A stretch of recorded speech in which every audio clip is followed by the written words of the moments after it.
We are freaking ish live, not live. All right, ready?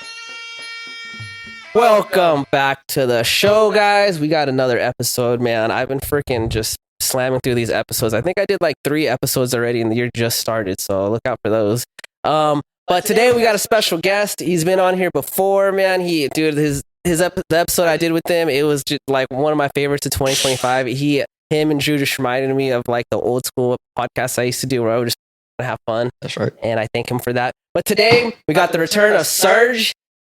And Serge brought his homie from the B. How do you pronounce it? Aadit. Yes, sir. Aadit. I'm sorry, dude. I should have wrote that one down. You're good. Highly requested guest. Highly requested guest, Aadit. I don't even know anything about you, bro. So like, you've been training under the Beehive, right? I do, bro. I started there in 2023.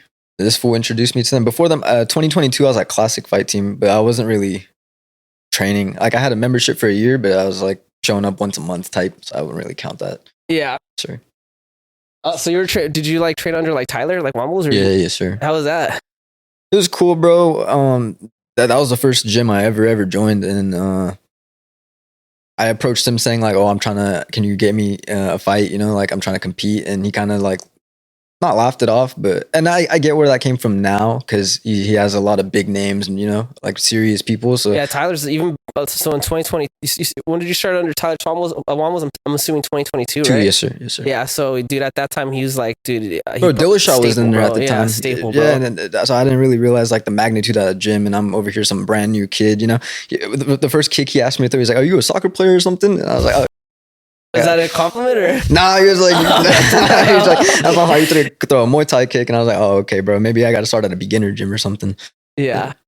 Well, I mean, does he have like a beginner's class or anything, or is it just all they pro do, stuff? They have a beginner's class. It's ran by Diego. And then sometimes Tyler would teach it, but mostly Diego. Yeah, Diego's tight though. Doesn't he have his own gym now or something? Nah, but the classic gym, they like. I don't know if they're working with Tenor. I don't even know where Tenor really is, but I know like their main pros like train over there now. Oh, okay. Diego's one of those guys. I think it's in Costa Mesa, right? Isn't it? It's in Costa Mesa. That's an interesting gym because it's like I feel like that gym doesn't have a lot like home coaches. It's just kind of like they just rent out space. It looks like I don't know much about it. I've never been. Yeah, just from what I've seen, But yeah, that's cool. Yeah, Tyler's crazy, bro. I hit him up to try to go on the pod. He ignored me. Tyler, come here. Yeah, I just think it's just because I'm sure he gets flooded, bro. Like, dude, that guy, like, out of everyone in California, he's like doing it, bro. He's a pretty big name, yes, sir. Like, dude, I see him on ONE FC, bro. I see him at the UFC, bro. He's like got a staple of fighters, bro. He's doing some cool stuff. He's not even from here. I think he's from Texas. I think, right? Oh yeah. From Cali, yes, sir. Yeah, so I'd love to get his story. Maybe one day, bro. Maybe when I get bigger. Yeah, bro. No, definitely, bro. The way you're moving right now and how productive you are, I can definitely see it happening in the future. You feel me? Appreciate that. But Serge, bro. So, bro, it's been a minute since I've seen you. We've got some shots ready. Let's see. Oh yeah. The California Sober podcast. California Sober. What a savage! I need a chaser, guys. I'm not young like anymore. My personality, no chaser, just straight to. Cheers to the new year. Cheers. Beehive, Spider Muay Thai. Let's go. Try it. Cheers. I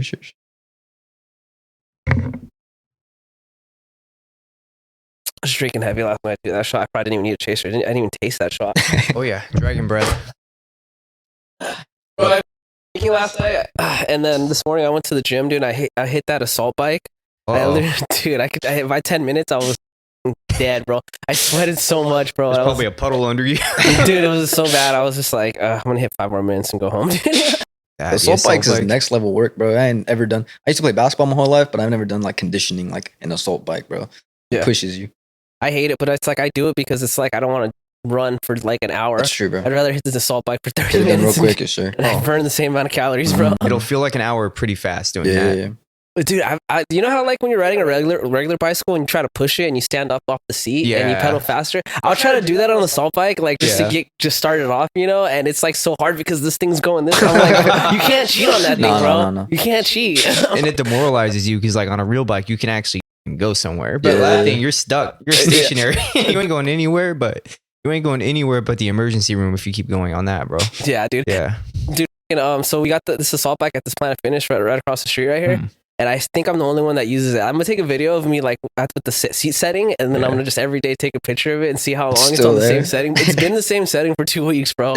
I don't think anyone uses it, bro. Probably not, bro, because Planet Fitness is just like very casuals. They're there to hit like a couple couple bicep curls and hit the sack, bro. Go home, take a nap. Yeah.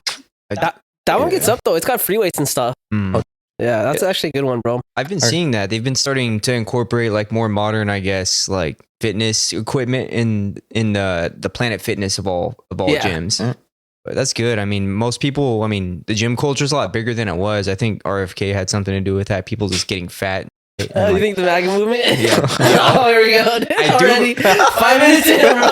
I didn't mean to make it go there, but it ended up there. But it's like less fat people dying is a great thing. Yeah. I'm not trying to fat shame or anything, but let's be honest. It's called a spade. Bro, the last time I did an episode with you and Drew, bro, that episode got shadow banned. I hadn't been shadow banned in so long because I've been working on not doing that. I better bring it down, but it's the Henny, dude. It brought me up. It's all good, bro. This guy was saying, him and Drew were saying some wild stuff, bro. I already knew too when we were recording. I was like, damn, my numbers are gonna go down. I don't care though, bro. I really don't care. I feel like they went up in a way, like the viewership was probably amazing. I don't see the analytics behind all of that. Yeah, but like, I don't know, with Fighters Rep, my viewership was always pretty high on the podcasts that they would do and the split screen that they had. So I'm assuming people like to hear me speak for some reason. I'm not even that interesting. I'm not even that interesting. No, you're funny, bro. Like, look, you're a fighters guy, bro. So like whenever the numbers do bad, it'll be like a couple hundred views, but they're all fighters, bro. But the masses that like, because honestly at the end of the day, bro, most of the people, because I see the analytics will show me like the stuff they're into, like what other videos they watch. So I know they're not fighters or anything. But it's like when I'm hitting like the high like 20, 30K views, at least for me, that's how, I can see it's just normal people, bro. They're just interested in what's going on, Yeah. But the stuff that you say, that's for the fighters, bro. But that's why I don't care. I'm like, at the end of the day, this podcast is for the fighters, bro. You know what I mean? I speak on their behalf, and I'll do that as long as I can until they come get you. Until the feds get my ass, which is inevitable. But yeah, don't ever change, dog. Don't ever change. I can't. But yeah, Serge, last time you came on, bro, you were preparing for 2 fights, right? And both of them, I believe, were championship fights. One was for Royal Combat. I think the other was for IFS. Right? Was it IFS? Yes. So you fought De La Paz. Was it De La Paz, right? Isaac? Yeah, Isaac De La Paz. And you fought him. You lost with him, but then the other fight, which was like a week later, you won, I believe, right? Yeah, fuck. That was what's funny is those 2 guys actually fought each other. So it was kind of like a little love triangle we had going on. That's beautiful, bro. A very violent love triangle. Very violent love. But yeah. But take us through it, bro. I mean, how would you feel like after losing your first fight? Like, did you still have motivation for the second fight, or? Well, it ended up being a draw. I don't know. It was a draw. I'm sorry. No, that's all right. Redacted. Redacted. But I went in there knowing Isaac was a good fighter. He has 20 something fights as an amateur, closer to 30 if I'm not mistaken. The goal was a 2-belt summer. I think that was the title of the last episode. We didn't exactly hit that goal, but I think the judges made sure that. Yeah, it was a robbery, low key, bro. You were there? Or? I was there. He fought on my when me and Isaac fought the first time. He took a short notice fight, and yeah, he it didn't go his way, but it was his first fight. You live and you learn. It was a fun debut. But yeah, and then this guy Rodolfo, shout out to Rodolfo. He's actually our teammate Shout out now. Rudy, bro. Yeah. Yeah, he ended up joining our team. So it's pretty sick to have connections in a fight game to where it's like you can fight somebody and you never know, they might become your teammate. Sure. Love that. But the fight ended up being a draw. I felt like I felt like most people would agree that I took that fight. You dropped him, though? 4 rounds to 1. I had a knockdown. Won the championship rounds. You dropped him? Yeah. In what round? I believe the 3rd round, spinning back fist to my bread and butter. Beautiful. Damn, we gotta get a clip of that, bro. Someone got that? Oh yeah, it was Kevin Boogie got Kevin, it. Oh, Kevin's got all the clips, bro. He got it 2 feet away. And I do, Isaac. I'm not talking. I love you, man. You're cool. I met him. All respect. Whenever I show respect to one fighter, that's not a diss to the other fighter. It was just cool, bro. That's all it was. It was just moment, cool, Oh yeah. But yeah, continue, dude. But yeah, it was easily the most brutal fight I've ever been involved in to this day. And it was my first title fight. So, I wouldn't have it any other way. Kicked a lot of knees, checked a lot of kicks. He kicked a lot of knees. We were both up in the doctor's chair. Because you know how they check you after. I was sitting in that chair. I was like, fuck. Like you want to be a fighter. But my shins were hurting. My chin was hurting. Everything hurt. And then we booked the Airbnb to Indio that same night. So I had to drive the in India, and I was Oh, getting like fuck. with this guy. That's I was what was getting- driving, bro. Damn, same night is crazy though, bro. Dude, I was having like dead legs when I was driving. I know it's from just And they getting. made you drive? What kind of friends do you have, bro? I'm kind of a cowboy in that sense, to where it's like I like that. I like to, you know, just do something and then do something else all not something extreme and then do something else all nonchalant. Yeah, you're just ready to die for this cause, bro. That's what makes me surge, dude. I'm just a down ass fool. I'm a cowboy. Yes, But sir. that fight didn't go my way, but it also didn't go his way. I don't see how the judges could have awarded him a win. But shout out to Isaac. I have nothing but respect for the guy. We fought again, but after that fight, I fought Seth like maybe a month and a half later. He comes from the Boxing Works lineage. I know Spider and Frankie are pretty tight with Pope Joy and all of them. Pope Joy, bro, but that's no diss, bro. It's never Yeah, diss to anyone it's else, bro. Just the way it goes. Yeah. I was pretty scared. I was terrified of Seth because I see his instructionals and I was like, damn, this guy's crispy. You know, I don't want to be on the receiving end of one of those instructionals, but This worked in my last fight. but yeah, I knew that, you know, I just got out of something way worse than that, and I knew that he was coming off of a long layoff. So I know the only way to negate that was put the pressure on him, go in there, don't leave it to the judges. Even though it went to the judges, I don't see how they could have given him a decision with what I did that night. I just didn't give him room to breathe.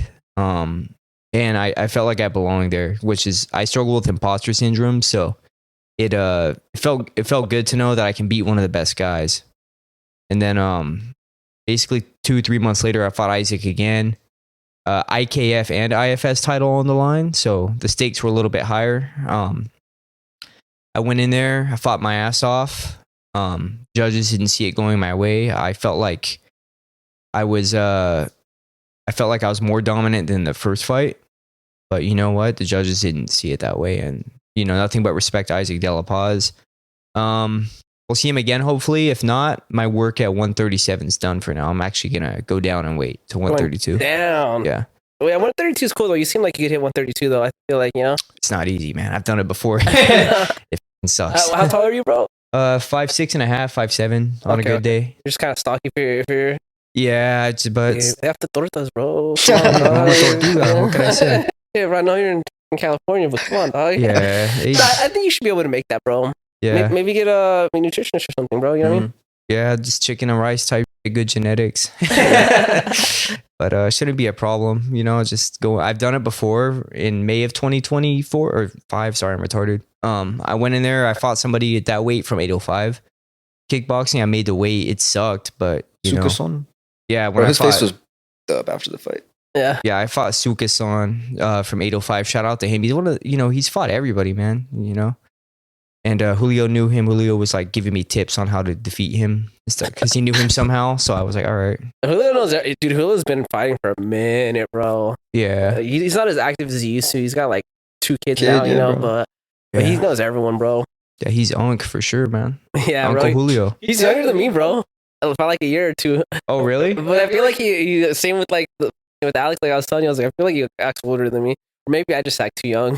I think That's Alex good is to in be youthful, bro. Keep the youthful energy, you know? It's not Trauma. bad. It's stunted growth, yeah. Muay Thai will keep you useful and some good marijuana. So Yes, Yeah. sir. Yes, sir.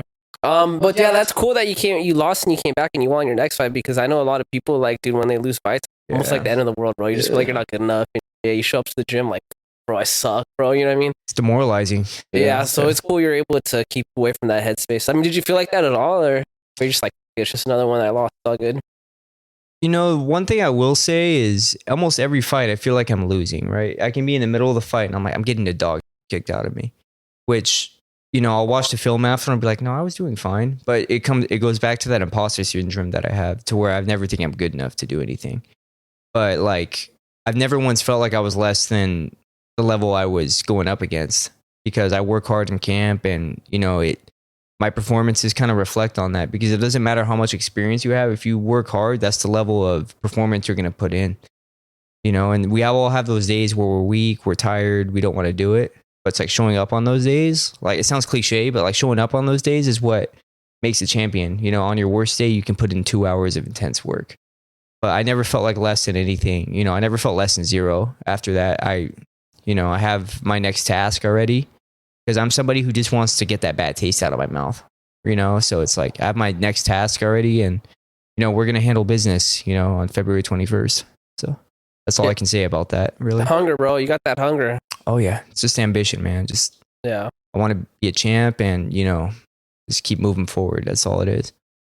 That's important, bro. That's especially for new fighters, bro. Because, like I said, dude, most, I mean, maybe not most. I can't speak for everyone, but I know for me and a lot of my friends, bro, I feel like fighters, people who end up getting into fighting and training and all that, it's like they're kind of sensitive, bro. You know, in a lot of ways. Even though Definitely, people bro. look at them and they're like Yeah. very angry and like they think they're vicious, but it's like really, it's like a lot of these people have like a lot of self doubt, and that's what got them into Yeah. fighting in the first place because they're trying to get rid of that. You know. Right. So it's like I feel like when they lose a fight, it just reinforces that self doubt. You know what I mean? Yeah. But no, what you're saying is cool, bro. That's the healthiest approach to it, bro. And I think that a lot of the good fighters, like if you look at like Saenchai, bro, he does not care if he lost. He's always having a good time. Yeah. It could be the biggest fight of his life. He's gonna be smiling, and it's like he loses, he's giving Okay. a hug. You know, I think that's really like what makes champions, bro. Is your outlook on the fight and just your approach to it. You know. Yeah, Yeah. and like I said, showing up on your worst day, because not every day is going to be a gold medal day. You know, like what makes Most days aren't, bro. To be honest, you know, most days you're just working, like not hoping, but you're working against the grain, so to speak, like trying to make it there. And then you have some days where you realize your dreams or whatever you want to accomplish, you know. Yeah. And bro, it's taxing, bro. Like fighting, it's taxing on the body, obviously, but it's also like you're missing out on time with your family, you know, and it's an investment financially. So if these things aren't, if you're not getting like the return back on investment, almost, it's like, why am I here? Almost. It's like you put your, but one thing Rusty said about the whole sacrifice thing on his podcast is like, we kind of chose to be here, you know, we know what we signed up for. Mhm. So sacrifice is kind of a non-question because it's like, we chose to be here at the end of the day. We all signed that waiver or whatever, the IKF $80 membership.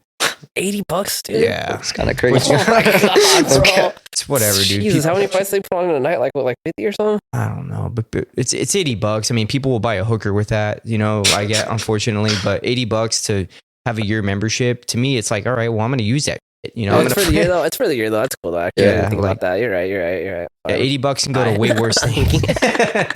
So you guys got. Dude, IKF though, dude, do you feel like it's still like the standard for like the belt? And I know a lot of people look at the IKF belt as like this is like the important one, you know? I think Vinny spoke to this very well. He said at the time the IKF was a very coveted title. Now, when you have two belts on a line, you have the promo title and then you have the IKF, for example.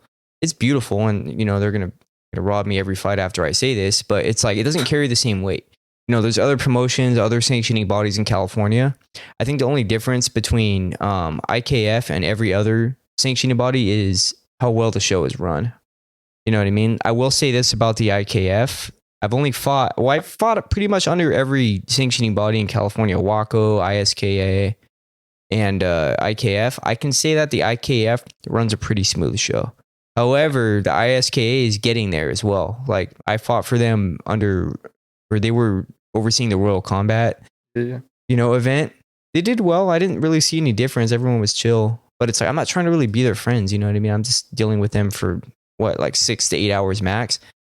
But like, I don't think like 2 belts is great. It's hardware. But to me, it's just like how well the show is run and how those sanctioning bodies are reflected on, you know? It's just, you're just trying to get in and out at the end of the day. You don't want to deal with any bullshit, especially on a weigh-in day. You're dehydrated, you're pissed. You just want to go home. And then, you know, sometimes they drag ass, but you know, it goes back to how the show is run. Yeah. But I don't think it carries the same weight, if I'm being straight up. Yeah. I had the pleasure of, I interviewed, what was her name? Her last name was Fossum. Awesome. Tony Fossum, I believe was her name. So her husband, Steve Fossum, was the one that started IKF, right? Rest in peace. Yeah. Yeah, he passed away. But she told me the history on how it was started and everything they went through, you know?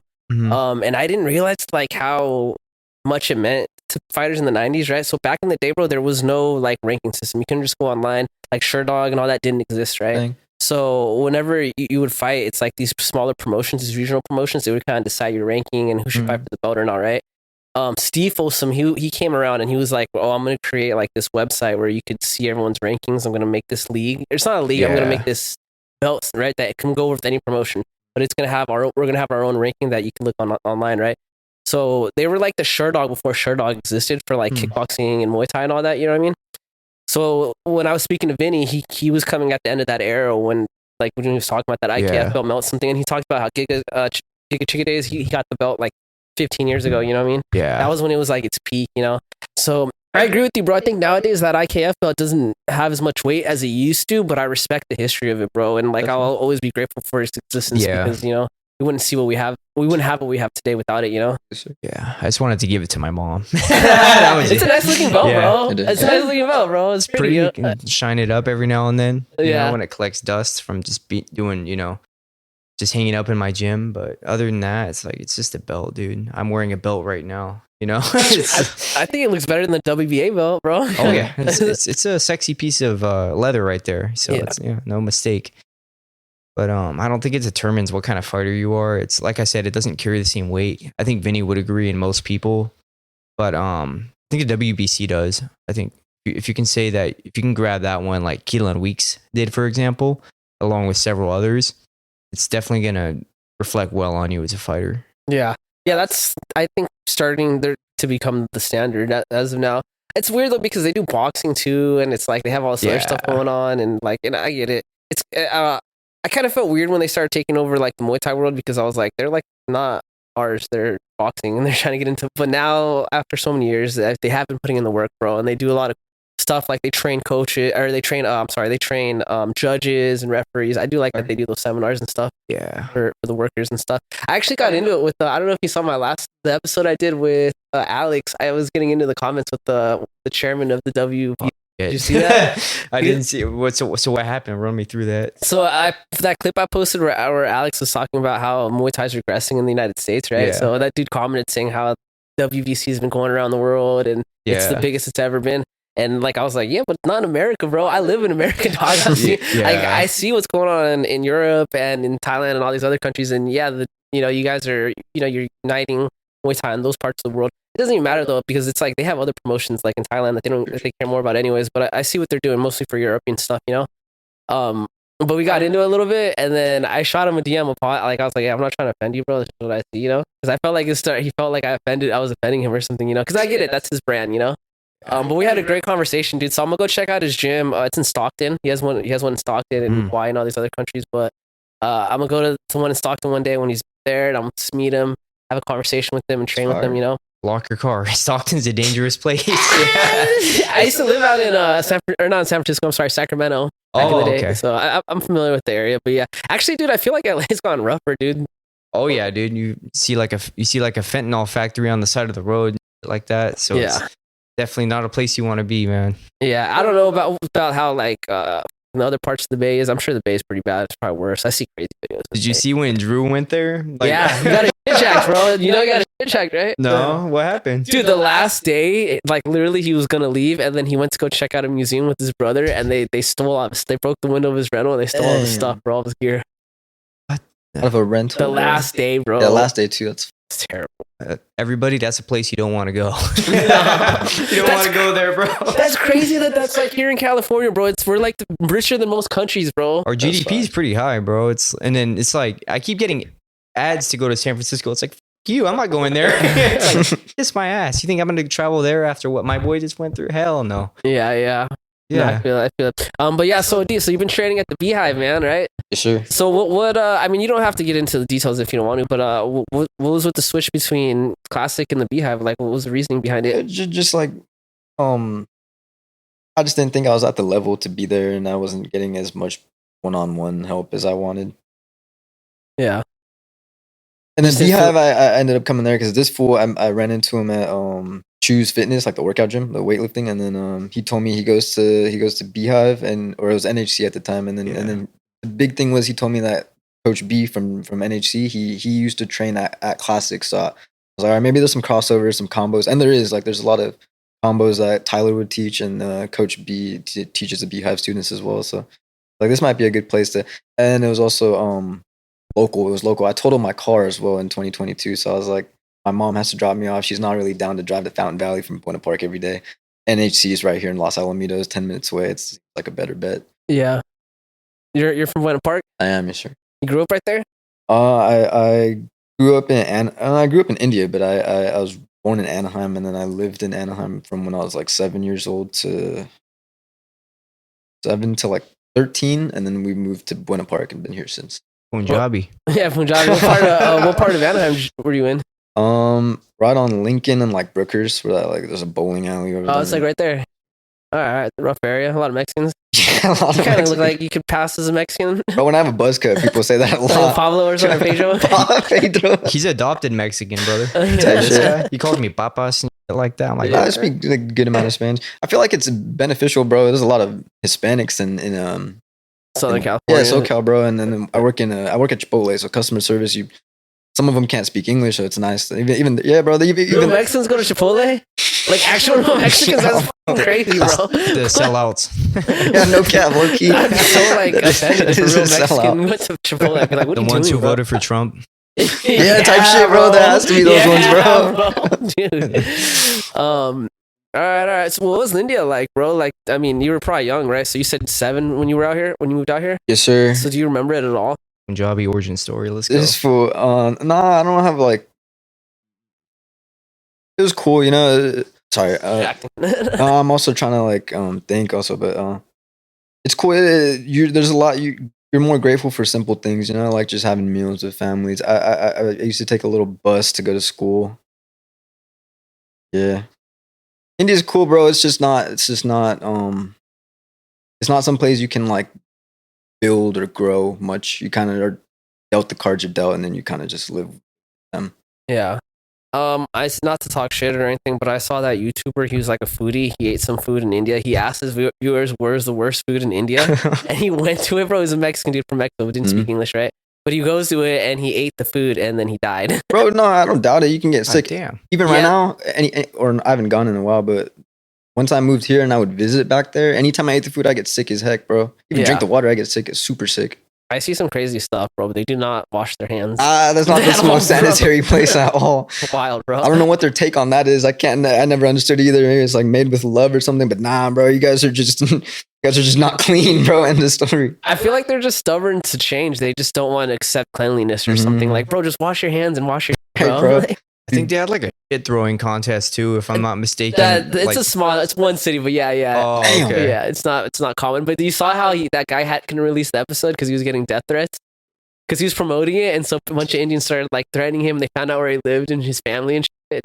So he got scared for his wife and kids. He's like, all right, I'm not gonna release it. There's like a billion Because people there. You don't want them showing up outside your house. Yeah, That's like yeah. half the country right all there. of them, and like half of them are good with tech. They'll find out where you live real quick. Yeah, bro. They're like, I'll text him.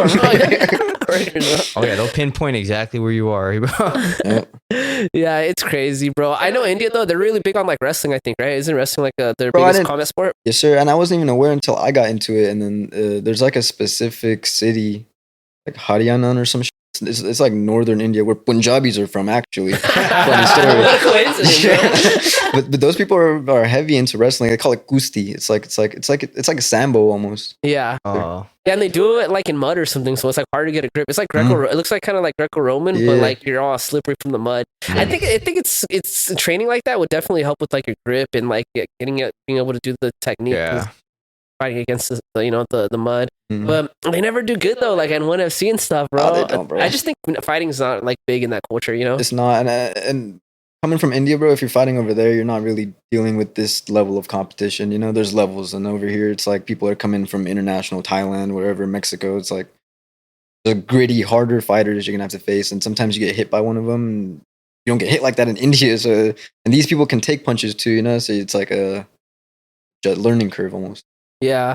Yeah, I think because like it's like a lot of these poorer countries, people just gravitate towards what makes money quick and easy, you know? And so like Thailand and like parts of Europe and stuff like that, it's like there's a pathway to make money through fighting, you know? Mhm. But I think India just doesn't have like those type of they just never it's like for them it's like getting into tech or All right. like they're really big on like that type of stuff. I think agriculture is pretty big out there too, you know? Sure. So it's gonna take like someone being able to upfront like a league and be like, I'm gonna pay my fighters Yeah, this yeah, amount, yeah. you know? Maybe it's you, bro. Maybe you go back and you make Possibly changes, one bro. day, bro. I That think would you're be the sick. answer, Aadit. Yeah, I need, bro. Come on, bro. There's a lot of Indians are getting a lot of hate right now with the drivers, bro. With the truck drivers, you seen that? Bro, I'm one of them giving the hate, bro. Like, what are we doing here? Friendly fire. Make I'm just throwing all this is my bad, bro. I don't even. Nah, you're good, I don't know. we're- I don't have we're setting a bad actually, image, my bro. mom's dating an Indian guy. I should just ask him these questions. My bad. They're valid. I mean, Nah, they are, bro. And like, cause that fool, I heard one of them, the Punjabi guy again, bro. But I heard that fool wasn't even like a citizen or something. He didn't even have his like. Green card or something. Yeah, and he didn't even have his I heard license, like and he was on like high or something when Was he. he? Yeah, bro. Like, what are we doing here? I think he killed like 6 people, dude. Or on the Yeah. live, 6 people. Or he had a high 20 body people got count that injured. day. Mhm. That is crazy, dude. And then you saw how his family was like they were making videos talking about how he shouldn't go to jail. They're like, he's sorry. Nah, that's crazy. It was crazy, bro. I'm like, damn, bro. There's like 6 people not alive. All right, bro. Where's the Sorry, he's not gonna accountability? cut it. I'm not Exactly, saying he's a bro. bad guy. I don't think he's a bad guy, bro. I'm just saying he No, made a no, mistake, but- you know? There's mistakes and then there's crime, bro. Like you're Yeah. committing crimes, bro. Yeah. I think, and at the speed that he was traveling, like you're crushing those other cars like cans. Yeah. The fact that your body Bro. count was 6 is insane. Was Like, 20 injured, bro. Damn. There's like 20 or 22 injured, 6 unalive, bro. Holy crap. But it almost like from what I looked into, I think it was because his brakes failed. But it's like I apparently like as a truck driver, that's like you're supposed to check your brakes like every Yeah. haul, which seems like it makes sense. Right, you know? right. inspections and whatnot. Yeah. I don't know. I'm not a driver. I can't speak on it. True. But damn, that was crazy when I saw Yeah. that. I was like, ooh, that's a job. But if you mess up, Yeah, bad, you know? consequential, bro. Yes, sir. I didn't know about the 20 injured though. Like Jesus. Yeah, it's they like need 20 or something. I mean, you know, some people they just were just trying to get insurance Yes, money, sir. so it's probably not even. It's like oh my neck. Yeah, There's still Car 20 didn't get hit. involved, bro, from one car accident. That's pretty Yeah. significant, dude. Yeah, semi truck, dude. It So. made you wonder. It's like how many more are like him. But Well, it's like are there more out there? I don't know, dude. Yeah, dude. My mom's actually dating an Indian guy. I can't remember his name. He's cool though. He takes me to cool Indian spots. There's a spot in Cerritos. You ever gone to Cerritos? They have good Indian food, bro. Heck yeah, bro. Little India, Artesia. It's Yeah. packed with like pretty good spots. Yeah, I'll send you a spot, bro. I got a spot. I can't remember the name of it. It starts. It's like a touch of Basari or something with the AS. It's good. I'll send I it. know to you, you've been there, Aadit. I have my favorite restaurant. If you go there and check out India restaurant, it's pretty fire. And, It's just called India restaurant. Yeah, love not that. the most creative name. Love that. All both aside, Indian food's pretty good. You I know? like it, bro. It's good, but bro, like I some, like curry. yes, sir. But then the Indian people gotta also understand, like you're dealing and cooking with a lot of spices, and it's aromatic. It's gonna these stigmas don't get in place for no reason. You know what I Yeah. mean? Like it's gonna stick on your clothes. It's gonna stick on your. You know, when you sweat, it's gonna come out. Yeah, So it's gonna you make gotta it fast counteract that some way. Maybe a little extra deodorant or something. But What's up with that? Do Indians not like deodorant or something? Or is it just not strong enough? I think it's just not strong enough. Bro. Or is it they're using deodorant, but it's just not. I think it's just not strong enough. And then a lot of Indians are also just like big on natural remedies or whatever, organic. You know, so it's like Yeah, that's not gonna work as well as like some not Axe. That's maybe a bad example, but you got to use some strong when you're dealing with strong smelling Dr. foods in Squatch. order. Yeah, Dr. Squash, something Dr. good, bro. Squatch, dude. Something good, not these like. no, you need the metal with the metal. You might need Not that aluminum. organic shit. Yeah, bro. These people are like rubbing bay leaves on the armpits, expecting the smell to go away. It's like, come on. mint and stuff, dude. It's like cilantro or something. Dude, ham. My mom says ham. Oh my god. Dude. Jesus Christ. India's hella corrupt too, though, bro. Like the cops over there, they'll see crimes going on and they just won't do anything about it. So you got to kind of fend for yourself. a lot of countries are like that, bro. People True, think true. like we're spoiled in the United States, dude. But Heck yeah. if you just go a couple miles to Mexico, dude, like I'll show you some shit, Different world, bro. bro. Oh, yeah. Vietnam, bro. When I went to Vietnam, dude, so the border's Thailand, bro. So you'll see a lot of Thai people coming to Vietnam, like But there's this Thai fighter. He was from he was European. I don't know where he was from at, but he was an American. But anyway, he spoke English though. Mhm. But he got fucked up, dude, and he thought they ripped him off, right? And like I saw his receipt because I was one of the only people that spoke English. So I was like, yo, let me see your receipt. Everything added up, dude. But he like thought they were taking money from him, so he started like fighting with the staff and breaking. And so they ran away and they locked the door behind the bar, and he just was breaking in the bar. Bro, I was literally like, I was there for like 20 minutes before me and my sister were like, all right, let's go. Cops didn't even show up, dude. Yeah, bro. It's not like out here Damn. where, cops are like 15, 20 minutes for their response time. I don't even think cops go over there. It's usually people pay private security where I was at least, Yeah. They get there the next day. It's like, hey, what happened? Yeah. It's like by then it's like the whole village is like pillaged, Yeah. basically. And Yeah, so we're spoiled down here, City. dude, Yeah. for sure.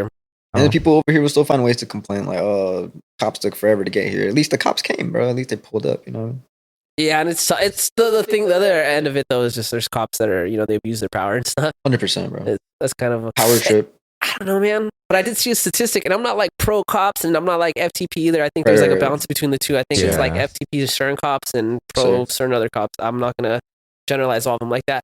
But I saw a statistic, and it said that since they started implementing more body cams, they've shown that. So the statistics show that excessive force, like using a gun, most of the time when they shoot someone, I'm probably wording it wrong. Sorry, dude. When they do shoot someone, it's because they had to. You know what I mean? And this body cam showed that in more cases they didn't use the gun when they should have used the gun. Instead they used other force. Less lethal force.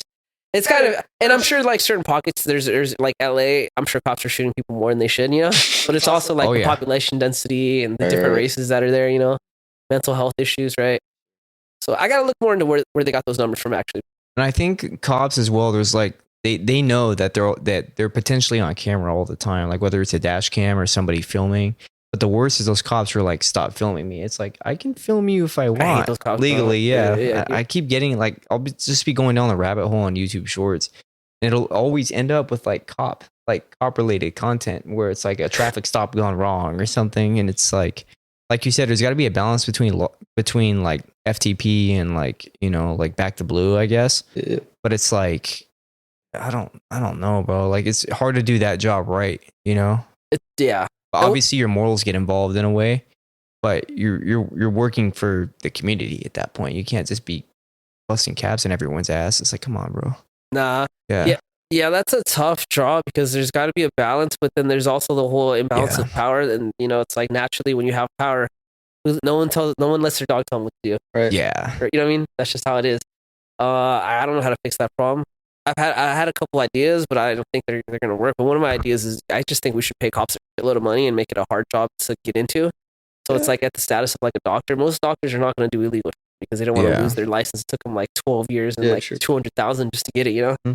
That's what I think. I make being a cop hard. Make people look at it like, oh, this is an amazing job. They're a hero, and make it so if you fuck up, you get fired, and that's it. You can't go anywhere else. Once you get fired as a cop, doesn't matter where you move. If you're in the United States, you cannot be a cop. Yeah, out of the industry. Yeah, that's smart. And they already tried that like community peacekeeping force.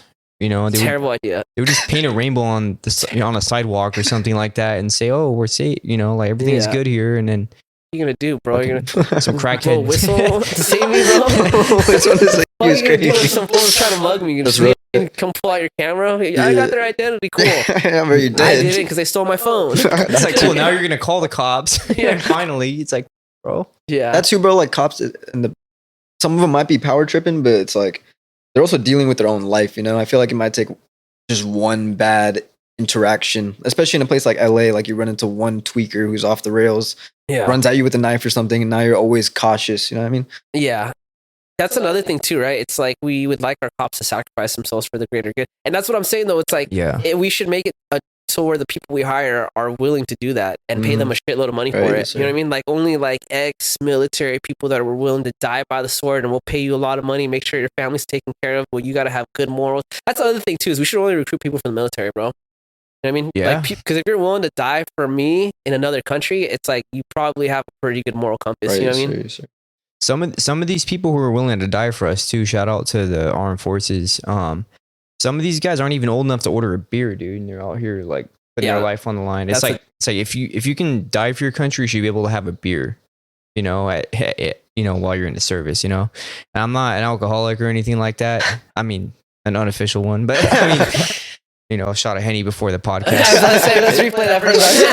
It doesn't do me any justice with what I'm saying, but it's like it's like if you can die for your country, you should be able to have a beer. It's like, come on, bro. Yeah, for real. My dad kind of. You might die not ever drinking. Yeah, it's a good point. They might send you somewhere where some shit goes down and you just never.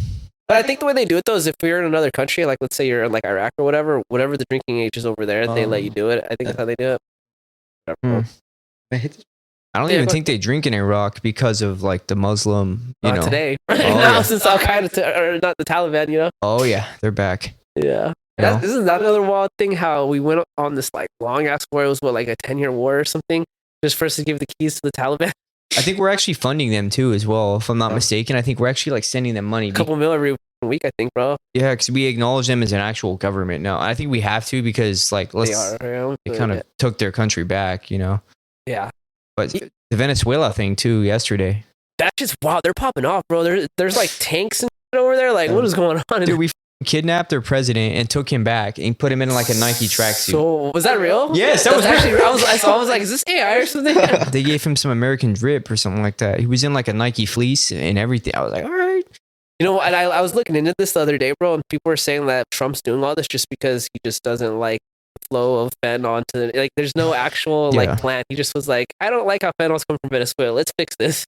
I think a lot of it's coming from China too, if I'm not mistaken. Although, precursors come from China, they send it to like, I think Mexico's making more than Venezuela, first of all. So I don't even know why.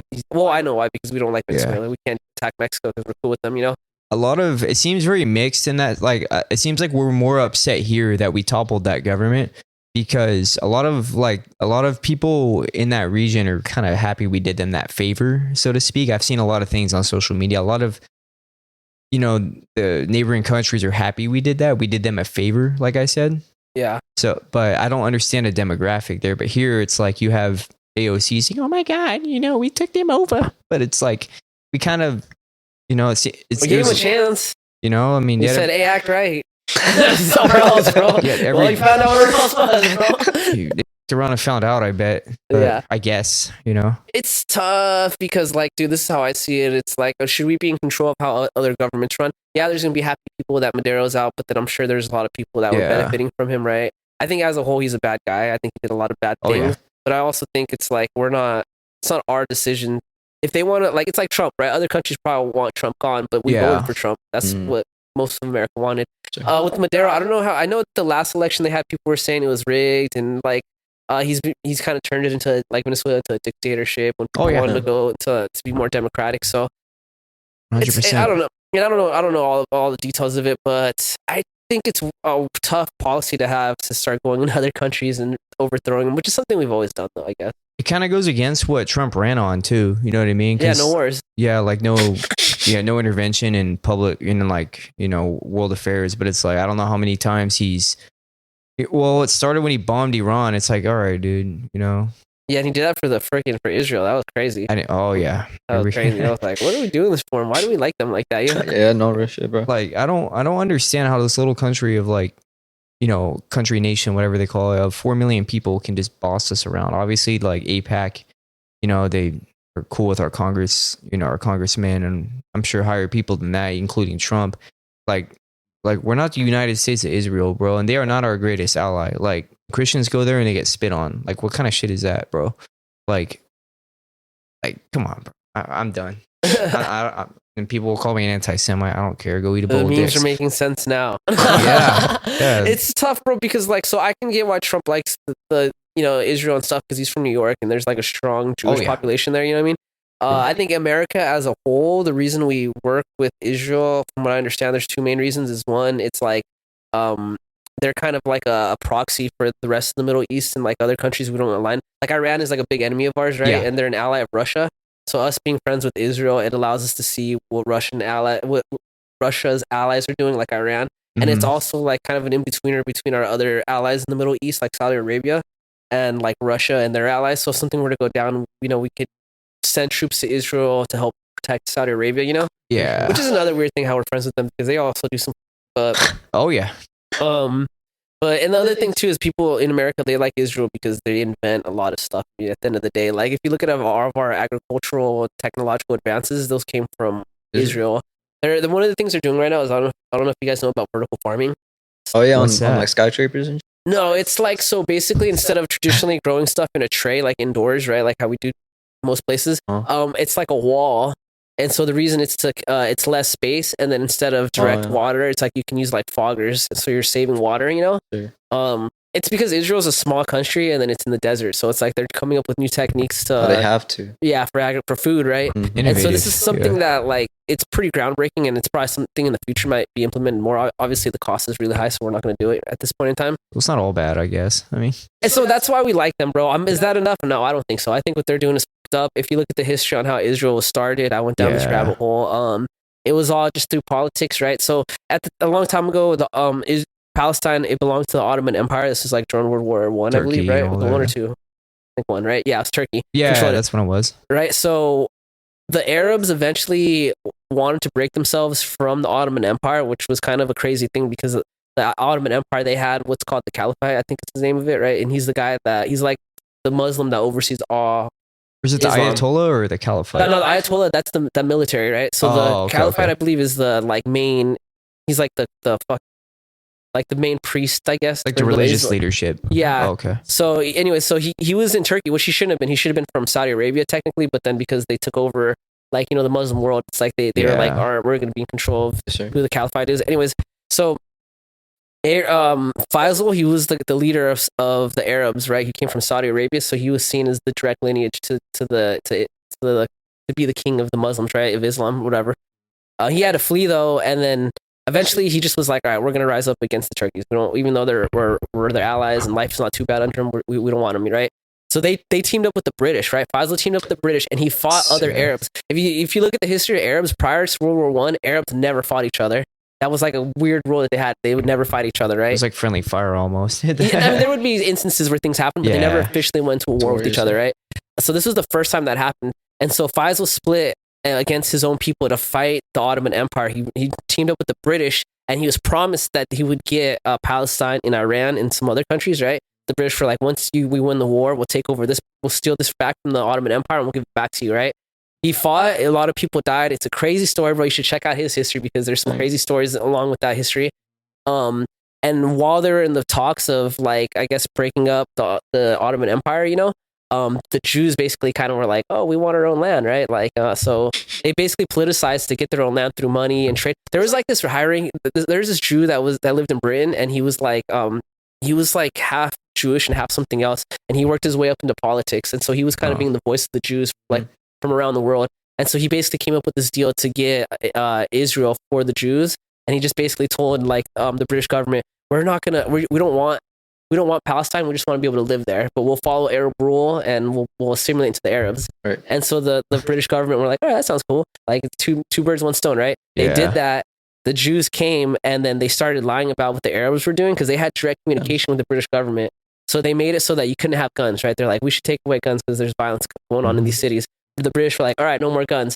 Then the Jews started importing guns from Europe. And so then they started taking over Arab countries. They started changing the name of cities, changing the name of streets, and that kind of became like what is modern day Israel now. Anyways, so that's a long rant. I don't know. No, but you're knowledgeable about this, bro. And I mean, recently I've been very curious because it's, like you said, it's all that's on social media. And it's significant because they do control a lot of that goes on here. So it's like, might as well have the knowledge of the origins and everything. I listened to like a 20-hour podcast about this. Dang, twice. Palantir knows our names now, guys, so it's all right. We might as well just unleash the rest of it. Palantir is listening. Yeah.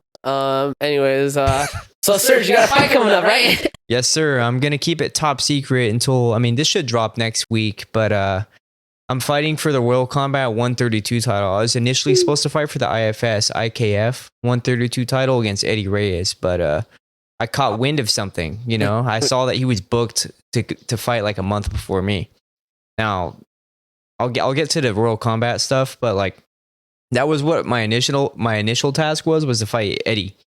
He was the guy that was supposed to fight David Marquez, but the ambulance was gone, and so the whole event got scrapped because the ambulance didn't get back in time, and the venue's insurance didn't insure them. I heard about that, bro. That was crazy. Yeah. There's like a few fights that didn't even. Drew's one. Drew, yeah, I remember Drew. Yeah, that was crazy, Drew bro. was shit out of luck that night, man. It sucks. Yeah. But yeah, I was supposed to fight that guy. He double booked himself like a month before, and we're talking IKF, IFS title. It's like, it's 2 belts, And so this guy double booked himself, and so I told Sean, I'm like, hey, dude, what's this? What is it? And then not word for word, but I'm just paraphrasing. I said, Sean, what is this? And he's like, oh, he can't do that. And so he tells Mario, whoever Eddie's coach is, the guy that got knocked out by Shinzo Machida, he's like, hey, what is this? And then Mario's like, oh, we'll be there, I promise. It's like, and so I catch wind of this. Eddie catches wind of this. Eddie DMs me, we're not fighting. I'm like, yeah, dude, we're not fighting. You're kind of putting our whole bout in jeopardy.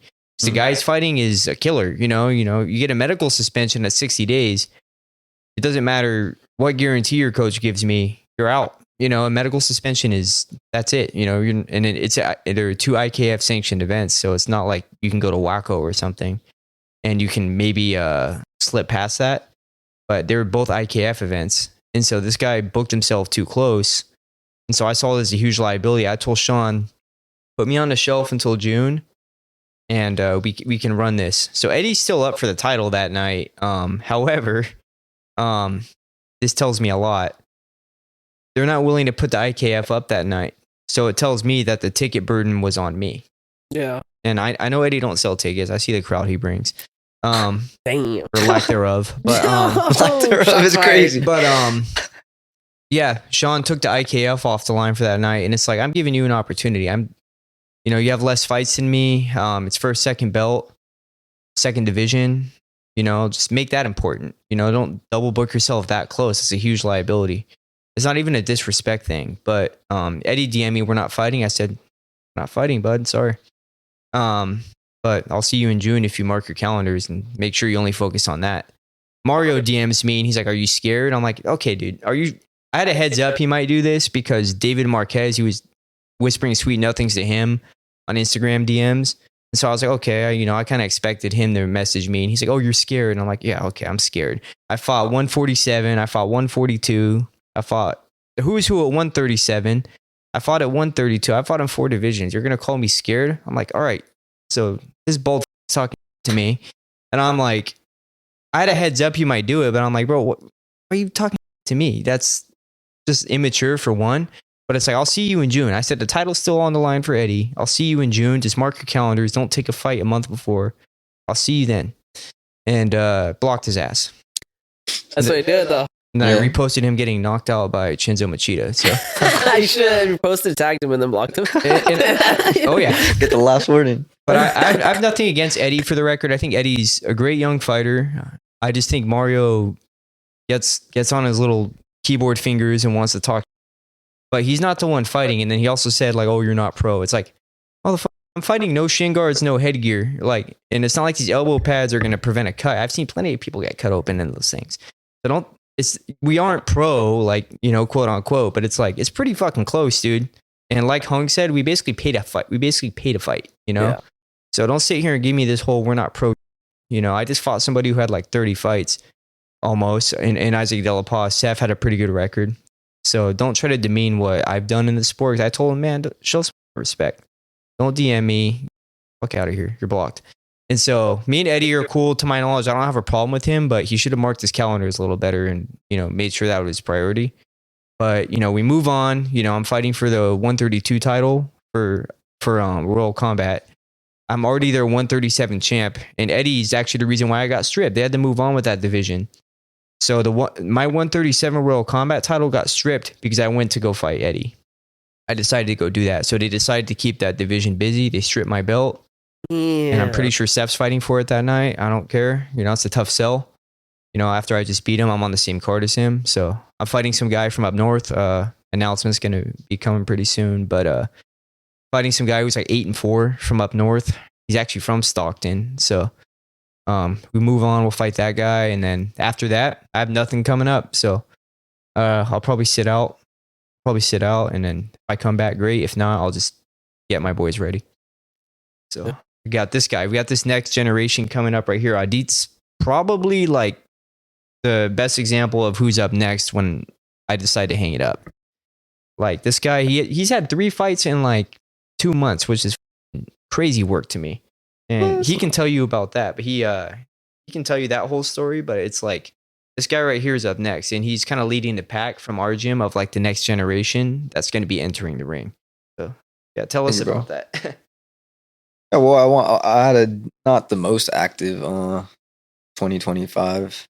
In the beginning, it was kind of active, but to close the year out, I kind of just like stopped competing, kicked back, started drinking a lot, and reflecting, which wasn't good. Next year, I want to stay active and maybe get like 10 is a lot, maybe like eight fights in. That's crazy. 8's still pretty a lot though. It's a lot. I heard, Isaiah Gomez, I think his name is from Aragon. That fool said he fought eight times, and those were all sanctioned fights with no gear. You know what I mean? And I still have a few fights to go, or maybe one or two maybe in gear. So you're not really taking the most damage, and I feel like you can just keep getting back in there. Yeah. I would like to do that next year. My real goal is also like get a little MMA transition going soon by the end of it. But bro, I'm realizing how hard grappling is. It's like a whole nother language. Have you started grappling? Yes, sir. I've been doing it. Like Beehive, Coach B hired Coach Tom Landeros from Landeros. EP. Yes, sir. It's a good gym, bro. He's tight. Yes, sir. He just started his own spot, I think, a year or two ago, right? Didn't he? Landeros MMA. Yes, sir. Yeah. And that was an active fighter too for UNF. So it's like you're getting, crazy. like live work basically. Yeah, it's crazy that he's running his own gym, man. He's fighting, bro. That's like It's a lot to juggle, yeah. when I see people like there's coaching and then fighting yourself, but then there's like running your own gym Right. and then fighting yourself. That's like a whole another level. I feel like, bro, because that's like you got to do the business side, you got to coach, True. and you still got to fight. It's crazy, bro. I feel like Julio's a pretty good example for that too. Even though he's not like running the show at Spider, it's like he's kind of like the mentor fighter / people. He's a right hand man, bro. Yeah, the one that people look up to there. So I mean, shout out to Julio. And Tom as well. Tom, he'll finish training people or doing that class. He'll get right there. He'll get right in there with us. Start sparring, dude. Yeah, no ego. Just whether it's striking or grappling, MMA sparring, he'll get in there. It doesn't matter. Just test himself, and that's why he's gonna have a belt one day. Shout out Tom, bro. I forgot about the guy. I hit him up for an interview, and then I don't remember what happened, dude. Or so I gotta go through the DMs, dude. I get flooded, dude, so I do apologize for people. He's an interesting guy because I know you interviewed the Honduran warrior. That's how I got connected with him, was through him. Yeah. That guy's cool too. He's with us now too. So. Oh no way, dude. Yeah, Tom left his recent situation. I wouldn't call it a situation, but his training situation that he had. Now he's training through us, so he has our facility. Oh wait, so does he still have his own gym though, or what happened with that? No, they're with us now. So so he had to shut his spot down. Yeah, he was training out of Excel Fitness in Whittier. I thought that was his own spot. I thought he had his own gym running. It's like his own team. Got you. Okay. Still cool though. Still impressive though. That's where Knucklehead Tom got started out of, was Excel Fitness. It's kind of like the breeding ground for like the coach / gym owners who have some credibility. And they start there and then they eventually branch out and then build their own gym. It seems like the gym's a hotbed for that type of. Wait, what's it called? Excel MMA? We know Fusion XL. That's in Fusion. Florida. That's I think it's just XL Fitness Whittier. Excel Fitness. I don't know. I'm trying to think if I've been there. It's just a strength and conditioning gym at the end of the day. But a lot of these credible fighters locally get their start there, like Knucklehead Tom from Punk Rock, Syrian Striker, Mohammed, and I think Eric Paulson was working there a while ago. Eric Paulson. That's history right there, bro. I could be wrong. I probably am wrong. I'm retarded. Forgive me. But I see Eric Paulson pop up in random spots though, bro. He's been around for a while. He'll just pop into random gyms, whatever. Interesting guy, man. That'd be a good guy to interview too, man. Yeah, he's got some. He's training with the Rotudo brothers right now, right? Oh, yeah. Who else has he got? He got some other fighter. Yeah, I'd love to get him one day. The Rotulo brothers they're with Tyler Wombles, right? I could be wrong. They are right now. Oh, they are. Okay. Yeah, and they do striking with them, and then they go with the. Wait, are they with Paulson or no? Am I tripping? I think they are though, right? Is that CWW? CSW. Yeah, they are there. Because I see, right? yes, sir. Because I see Syrian Striker Mohammed post, like sparring or training there or whatever, and then Rutola brothers will be. Okay, yeah, I thought so. And I know he's got like another big fighter. I can't remember right now off the top of my head. He's been putting in work, man. Ethan Ewing, yeah, the UFC Oh yeah, guy. Ethan Ewing. Yes. Mr. 1 week's notice. But it was a 2-day notice. Bro, what a freaking debut! It's a crazy debut. Bro, like when he's flowing, bro. Bro, when he signed up for that fight, like people, like not people from California, but just friends I had like that aren't really into the fight scene, but they watch UFC. They're thinking that what was that cat's name that he was fighting that dude from Georgia? They thought that guy was gonna just beat Ewing, like run through him, Yeah. And I was like, bro, Ewing, like he's the belt at what was that league? He's A1 Combat, dude. I was like, that's a legit league, bro. Like that's not no slops, bro. That's like LFA UNF status right there. Sure. I didn't think he was gonna win in that fashion, but I was like, he's good, bro. He's good. I've been following him for a while, so I already knew, But dude, he really exposed. What was that guy's? I was facing his opponent, Wellmaker. He really exposed Wellmaker because, and I like Wellmaker, so I'm not talking, bro. But it's like I feel like Wellmaker just relied too much on his power, bro. Yeah. Sure. And he just didn't have the technique or the cardio. I don't think. No offense to this guy, bro. But you somehow find this. I'm not talking shit, bro. I'm just saying what I say. I'm just saying what I see. Yeah. Right. I think Ethan showed why it's so important to stay ready. Don't balloon up. Don't if you seriously want to like do something in this, you have to be ready to make weight at all times. make it to the fight, take hard fights on the drop of a dime. I think he's a pretty good example for a lot of fighters up and coming, even ones who are already there, of why it's so important to stay ready, and capitalize on opportunities, because you never know when you're going to get one. Just like when Drew fought Chance at one time for WCK, he was given that opportunity, and because he's always running his sprints, I think he calls it the Jew Hills, if I'm not mistaken. If Drew wasn't always staying ready, he couldn't have taken that opportunity. But Ethan Ewing is actually a pretty good example of why it's so important to stay ready. Bro, and Ewing fought for the A1 belt a week before, so he had plenty of reason to vacation or whatever, but he just stayed locked in, man. Injuries that too. paid off. Isn't that crazy, bro? That's so crazy, bro. Yeah, dude. What a fucking highlight that fool had for the end of the year, bro. Yeah, bro. To end the year, and he had a kid on the way too. No way. Oh, wow, that's cool, bro. Talk about managing stress, man. Yeah, I know. Yeah. He's probably just like, I just don't want to be home. You know what I mean? Chick's pregnant, she's angry all the time. Get out of the I'm house. not trying to be home, bro. That's Be at the most gym. men in a relationship. They just don't want to be home. It's like I'm at the laundromat or something like that. I can't come home, babe. I'm training for this belt. You're at Applebee's fucking happy hour or something like that, which is good, by the way. But yeah, but dude, Ewing was looking so crisp, bro. His footwork and head movement was insane, bro. I was like, little counters. Yeah, bro. Yeah. This is beautiful stuff. I'll put some clips in here. Hey, that's why it's so important to fight all the time too. Not just be able to take one on short notice. Is that the more you fight, I feel like most fighters would agree that if you can manage injuries and get to the fight, and you're able to fight often, you're able to see things a lot clearer. Yeah, the anxiety isn't as bad. You get comfortable in there. Yeah, but you also get it complacent. It's like, I was just here, no big deal. It's like, but if you fight someone with adrenaline going through their veins, they True. go out there and spark your ass. It's like, it's kind of a double-edged sword. Yeah. But I tell all these people, if you can fight a lot, if you're in a position to fight a lot, fight a lot. Yeah. I was telling Rusty the other day, because the way they spar is very interesting. They don't go too hard or anything like that. They They're just very go long as fuck, bro. But that's what It's helps like you, 2 man. hours Yeah. or something of Yeah. sparring, 3 hours of sparring. Dude, I couldn't make it, dude. I did it, but I couldn't do every round. I had to keep sitting out. Yeah. I would too, bro. And he closes the doors, bro, and he just Like lets a it turns sauna off in the there? AC, dude. It's like 90 I'm not even Fuck, joking, bro. bro. It's like 90 degrees, bro. I love that, man. Humid. That's Just awesome. everything's wet, bro. It's so terrible, bro. But if you want to fight, that's what you got to do, bro. Yeah, They right. do elbows and shit too. Damn. They're Yeah, awesome, elbows. man. They're an awesome group of guys. Because I was going with one of them. He was the guy who had the curly hair, southpaw.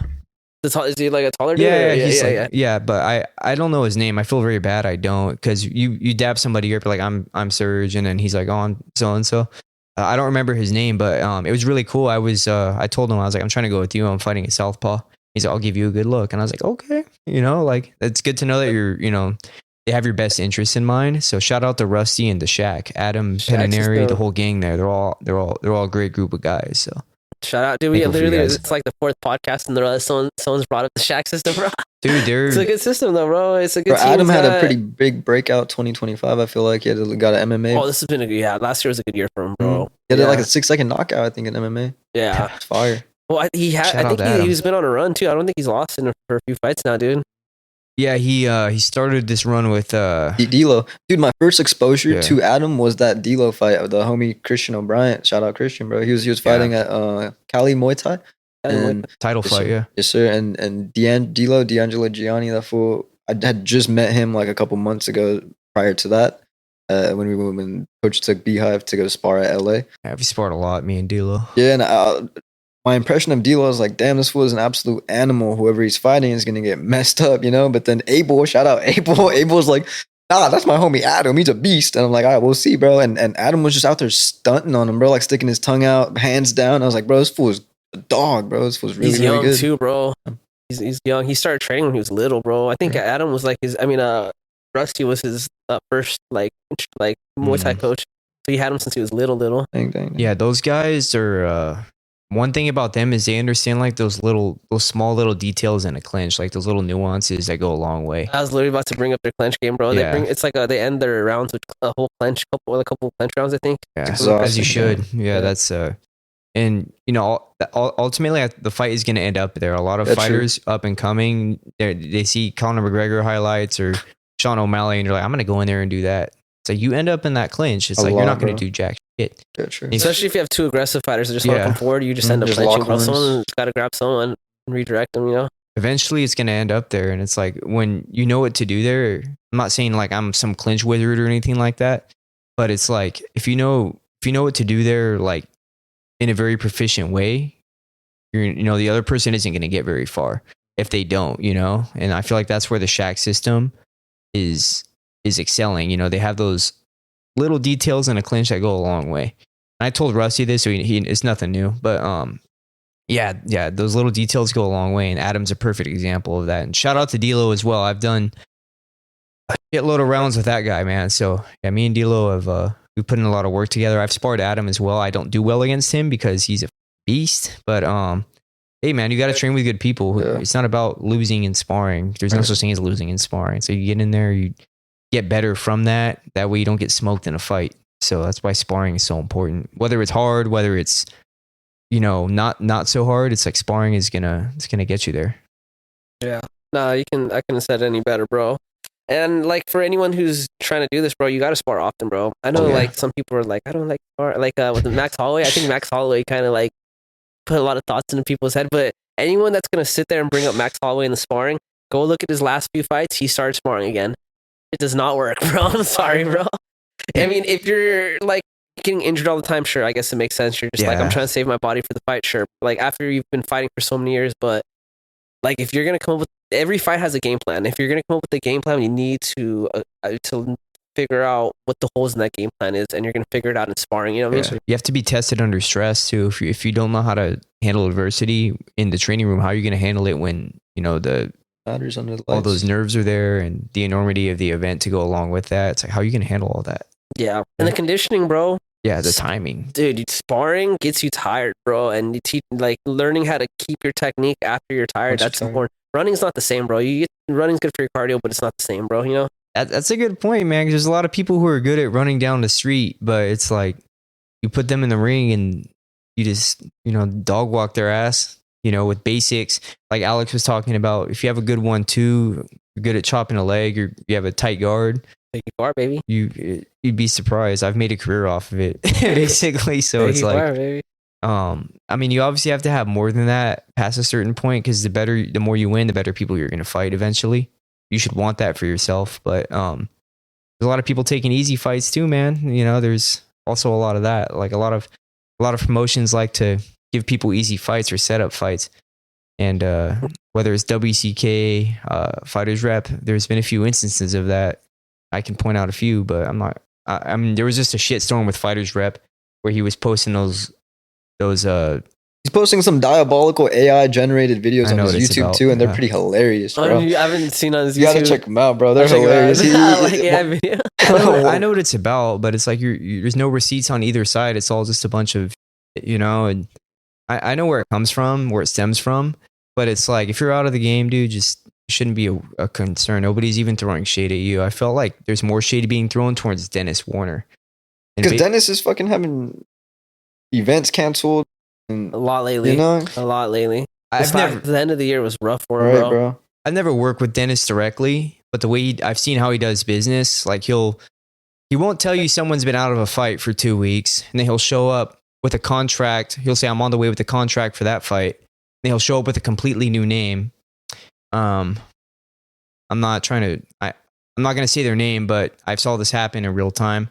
I asked to fight one of his San Diego fighters. The only way this was going to happen is if I go to San Diego. And the Saquon robberies are pretty, they're pretty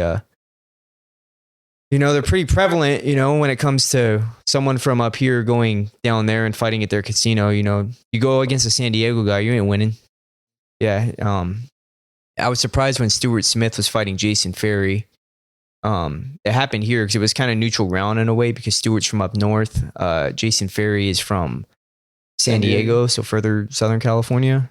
So I was surprised that happened, but I know why it happened. It's because those guys are meeting in the middle. If Stuart Smith had to go to Saquon, it wouldn't happen. If Jason Ferry had to go up north to, like, say Sacramento, that event, they wouldn't agree to fight there. So this middle ground is the only reason it probably happened. That was a great fight, by the way. I was there for it. I think I interviewed both of them. No, they didn't end up fighting. It was supposed to be on the A1 combat event. Didn't Stu fight Jason or no? No, Stu fought D'Lo. Oh wait, yeah, you're right. You're right. You're right. They're supposed. That was a banger, though. I was there. That was a good fight, though. That was a good fight, though. That was a good fight. Stewart and D'Lo was a good fight, and you Yeah. brought up earlier getting cut with elbows. D'Lo got split in that fight, pretty gnarly, cut.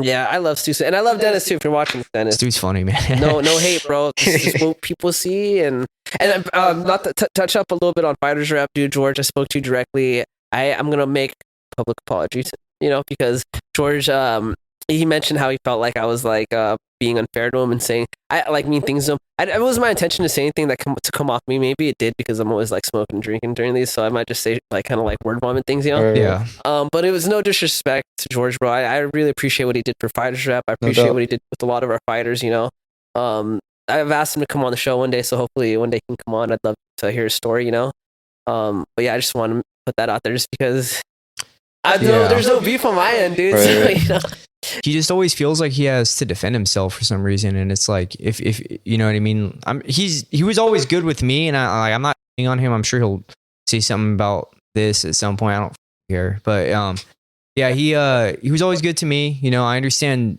I know where this beef comes from. That's causing him to talk about it, but it's better just. It's not for me to say, but it's like it's your platform. If you want to talk about it, go ahead. But it's like if you're out of the game, it's like I guess there's no reason to, right? It's the best reward is you get time with your kids. You get to see them grow up, and they're heavily involved in baseball. I think they're doing well there. way better sport. And I know Way the better other future. Yeah, bro. Sport, bro. That's for sure, bro. and I know the other person that caused this blow up to happen. I feel like there's validity to what he's saying as well. Like I said, there's no receipts being shown. So it's all just up in the air at this point. I don't know who to believe. I don't care, honestly. One of them is out of the game. It's irrelevant. It's thank you for what you've done for me and move on, in my opinion. But to go on like a whole like social media rant about it, it's like it's not, there's like he said, there's not only negative aspects to what this whole blow up has produced, but it's like just why talk about it? If you're on the winning side of the equation, why talk about it? If you're out of the game. That's should be the best reward, but whatever, I guess. Yeah, George, nothing but love, man. Hopefully Shout you out to appreciate George. life. Shout out George, bro. Honestly, like, dude, people just are talking, bro. We're just giving our thoughts. It's not like I love Fighters Rap. I wish it didn't go away. I think it provided Same. great opportunity, great exposure. I learned about a lot of fighters through his embedded series, or I don't know what he called it, but it was like embedded series to me. He built a lot of people, man. You can't deny that. And He did it right, bro. He did it right. And please don't attack me, George. I love you. You've done a lot for me as well. I feel like the Fighters Rep exposure you gave me helped me get to where I am now. Not that I'm that successful, but Fighters Rep played a huge role in my development as a fighter. So please don't attack me. If you do, I'm here for it. But He actually please managed don't. to pull off like stand and bang fights. There was like minimal to no clinching. Those are very entertaining Those are fights. kickboxing matches, that's why. But yeah, Isaac De La Paz and Caleb Salazar. That's the best one right there. Yeah, war. dude, there was a lot of good fights that they put on, bro. And honestly, like when I saw Fighters Rep, like when I went to a Fighters Rep event, I was like, that's what kind of gave me the inspiration to start doing the fighter interviews, because once it went away, I was like, damn, bro, there's no one doing it now, Shit was I dope. wanted to start doing this for Dennis because I was like, I love, at Spider, we love Dennis and WCK, but it didn't work out, and I was like, I'll just do it on my own, though. Sure. They just can't be consistent with what they want, it seems like, because they were at the beginning of the year. I was like, okay, this is the heir apparent to Fighters Rep, because Hung was able to plug you in for those interviews. Shout out to Hung, by the way. I love Hung too. I love everyone, bro. Most Good man. love. Yes, Yeah, sir. Nothing Hung bad is to say about Hung. staple in the Muay Thai community, bro. He's done so much for the community, and he's like, dude, he's truly one of those people where he'll give people opportunities even if he gets nothing out of it. He just is like a good person like that. He's like, I don't know, you want to do this thing? I can connect you with this other person, And he's been out of the game, he's been in the game for a long time. I said out of the game, but Hung's been embedded in this community for a long time, so he knows all the names. I think when he took over Fighters Rep, he was at an IFS event it was my first no gear fight. He was there, kind of like scouting who's fighting that night and stuff like that, because it was right when they made him the matchmaker for Fighters Rep. It was like, I don't know, mid to late June 2023. So like Hung knows all the players, that's one thing about Hung. I mean, I'm not going to tell him anything about himself he doesn't know, but he knows the field. He knows who's who, and he knows what the big fights are to make. And I got to get back to working with him, man. Just he does great matchmaking, dude. Yeah, like sometimes I'll be DMing him, he'll be like, I'm gonna talk to this dude and this dude, and I'm like, damn, that's up. You get that dude, that's gonna be a banger, bro. And like when you watch the cards that he does, it's not like one or two good fights. It's like, All of them. bro, like the last WCK event that I went, it was a while ago, dude. But the last one I went to that he ran, I seriously think I recorded like 6 absolute bangers, bro, on my phone. I was just like, damn, these 6 fights are like some of the best fights I've seen this whole year. You know? Yeah, he knows exactly what to do. And Hung, reach out to me, man. Hit him up, Hung. I'll let him know, bro. I'll remind him you exist, dude. Yeah, I'll, after February, I'm pretty open. You know, I mean, I was offered the Eddie fight in June, assuming that he wins the title. Whoever his dance partner is could beat him. But, you know, after this February fight, I don't plan on doing anything until like, I don't know, early to late summer. So hit me up, dude. Let's work. I told Hung I want to get back to working with him. So Have you ever trained at Hardworks? no, I actually fought against him once. Fucking Andrew Gutierrez beat my ass. But Oh yeah, dude, kid, that young kid, he's like 22, I think, right now, right? Yeah, that kid's. no Bro, that excuses. He got me. Yeah, he's dedicated too, bro. I was talking to him, and he lives in like San Pedro or something. Yeah. So he rides his bike over that hill, bro, every day just to train. He's a good guy.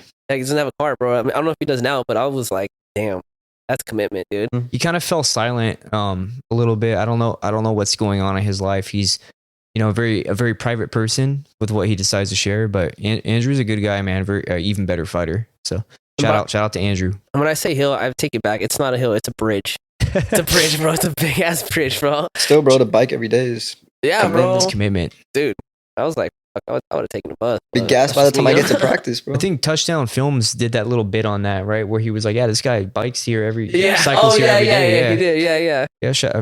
Shout out to Strictly Business, man. Yeah, shout out Brian, bro. Free that fool for Strictly real, business, bro. bro. Yeah, bro. Yeah, I heard he's got like 2 years, but that's like half time in California unless it was violent. Yeah, bro. He just needs a hug, bro. He ain't violent. He just needs a hug, bro. Yeah, no cap, bro. Brian's awesome, man. Good guy. Yeah, he's cool. I love that guy, dude. I say that about everyone, bro. I gotta stop saying that. And Padilla as well. Justin Padilla. Padilla, yeah. That fool's funny, bro. I'm talking to him right now, dude.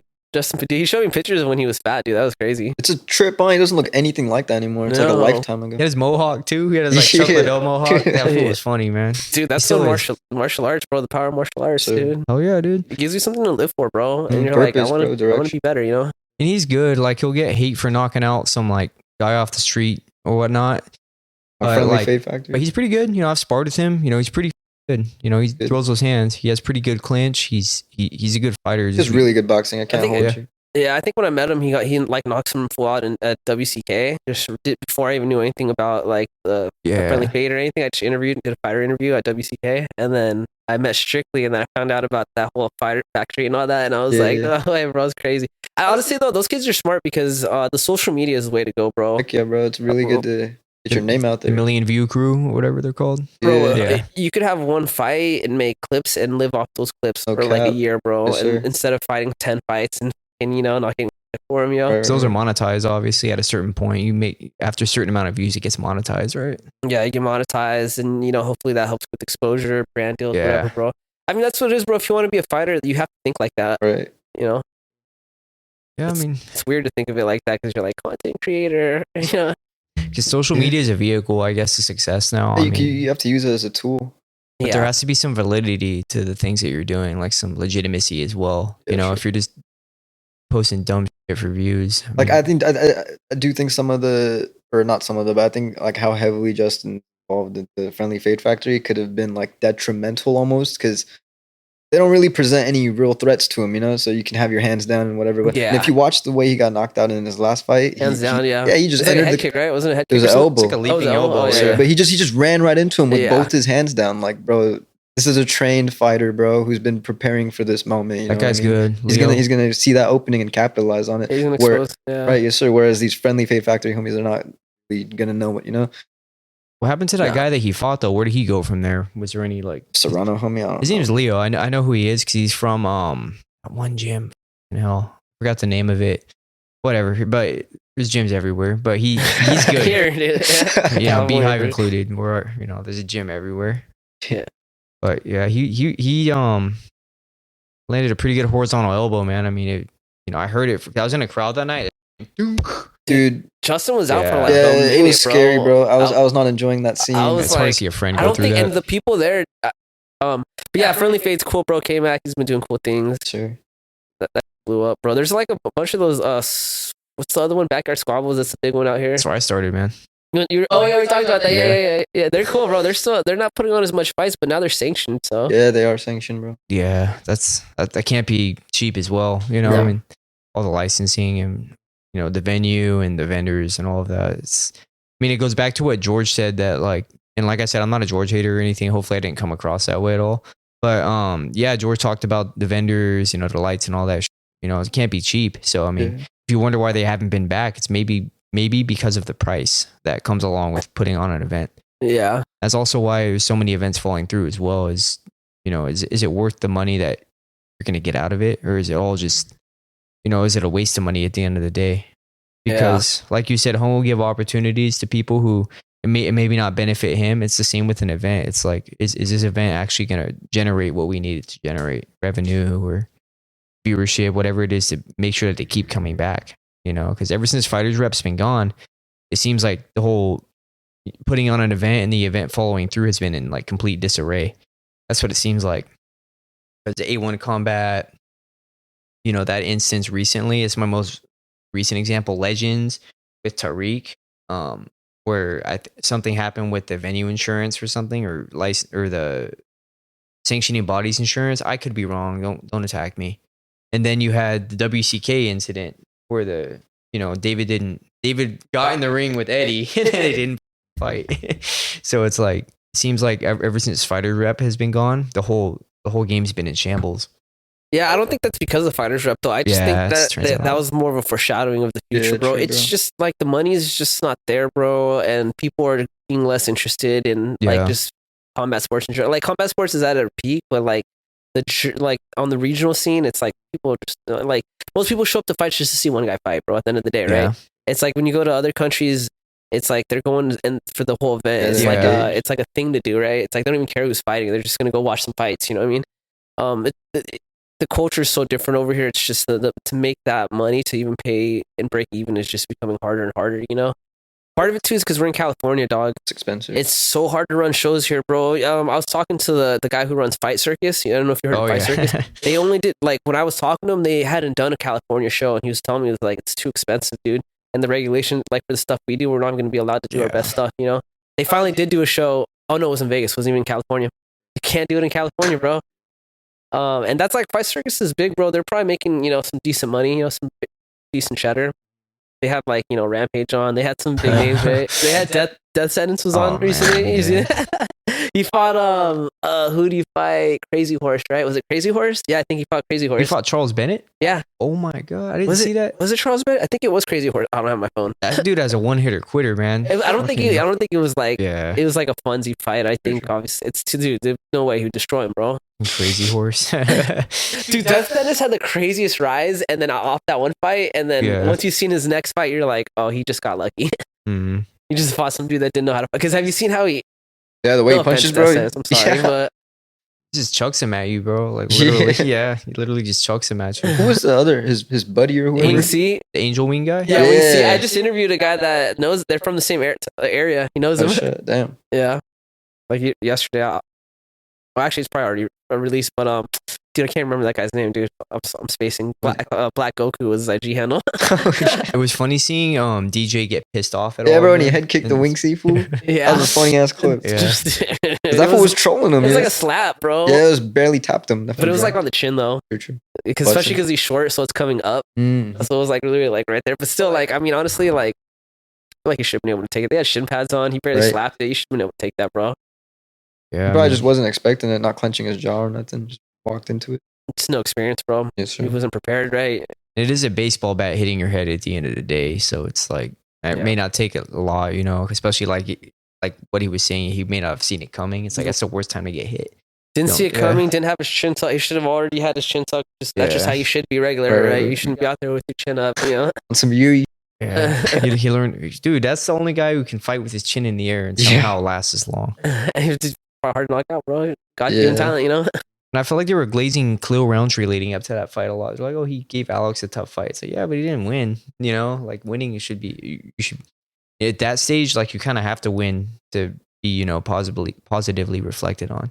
Yeah, and it's like he his stock rose in that fight with Alex, but it's like you still have a murderer's row in your division.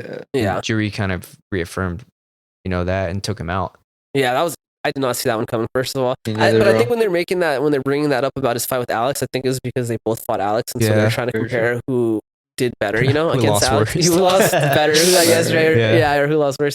My consensus was I thought that Yuri was gonna lose. Yeah. It's just Khalil's crazy, bro. So technical. But this isn't the first time that I've seen Khalil like not be able to show up. Mhm. I mean, he's had other fights where he should have won and like he just didn't look his best for whatever reason. He seems like the type of dude. He seems really emotional. So I feel like if something's going on in his personal life, it just fucks everything up, like training and everything. I'm not saying Yeah. that's what happened, but he just got into a relationship with the lady not too long from that fight. I remember when he was posting with her. At least I had never seen him post with her before. Mhm. So who knows? But. It was crazy. Yeah, I think didn't he lose though because he started getting tired or something, right? Yeah, He was in conditioning or something, right? I do think, but that's been why he's lost before. You know what I mean? The other guy was able to put a pace that he couldn't keep. Yeah. But if he can't be the matador the entire time, it doesn't seem like he can win very well. And then nobody really wants to initiate grappling with him because his grappling. I'm not saying he could probably tap my ass out, no problem. But like his grappling doesn't seem. His previous losses have come from submissions or just not being able to fight off the ground very well. But in this landscape of the light heavyweight division, it seems like strikers are who reign supreme. Yeah, because they got that one touch. Yeah, and that's given him a chance to kind of like flourish. Yeah. Because he only needs one, But if that one doesn't connect, you still have 3 to 5 rounds that you got to go with the guy. Yeah. Who's also may have championship level experience, like Jury, Yeah. Yuri's also be durable, so I feel like he could just kind of let Somehow. he kind of just let Khalil hit him. He could like punch himself out. Yeah, punch himself out. Yeah. And I think that's kind of what was like kind of how the fight went. Was just Khalil came in way too aggressive. He was swinging. That's the thing is now that I'm bringing it up and I'm thinking about it, he has no control. Yeah, everything's 100. Yeah, For dude, sure. even with that Pereira Yeah. fight, I remember he was swinging so hard, and I was like, Pereira's never been knocked out. You're gonna Right, bro. put everything out in his first round like Right, that. bro. You know what I mean? At It's kind of Salt like Lake crazy. City too, because you have to bring the elevation into the equation as well. Because they were at Salt Lake City. That's yeah, with the Pereira fight, right? Not with the Yuri fight. Though. Yeah, and then Pereira was already out there for like maybe a month, and then Khalil just showed up on fight week to handle business. Yeah, and that was bad decision on his end. I don't think he thought it was going to affect him like that. It's like when Cain Velasquez fought Verdum, if you remember.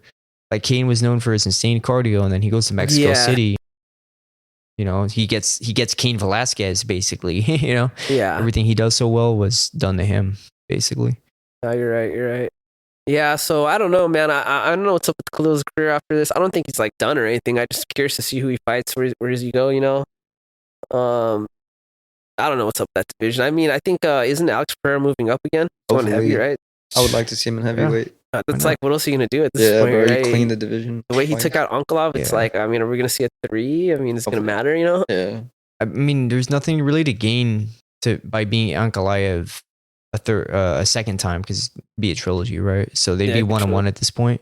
But I feel like him going out there and beating Ankalaev the way he did, it shows that he wasn't right in the first fight. Yeah, well, wasn't he coming off like something broken or something? He had the norovirus. Oh yeah, the norovirus. That's what it was. I had that a week before I fought Seth. It sucked. So if he felt anything remotely what I dealt with, I don't know how he even fought 5 rounds, dude. Because that was easily the worst sickness I've ever gotten. Yeah. Because you're just everywhere and throwing up. Like, yeah. How do you train like that, bro? Exactly. Yeah, how do you train? You can't, bro. That just shows Alex Pereira's like level of grit that he has, and just like there's no in that guy. He's willing to sign the contract, bro. I'm gonna get in there. When he shows up, you have people pulling out with sore toes and like a broken fingernail. I heard one time, or I ran out of I ran out of gas or something. Like, you have people pulling out with that, but this guy literally fought his pants.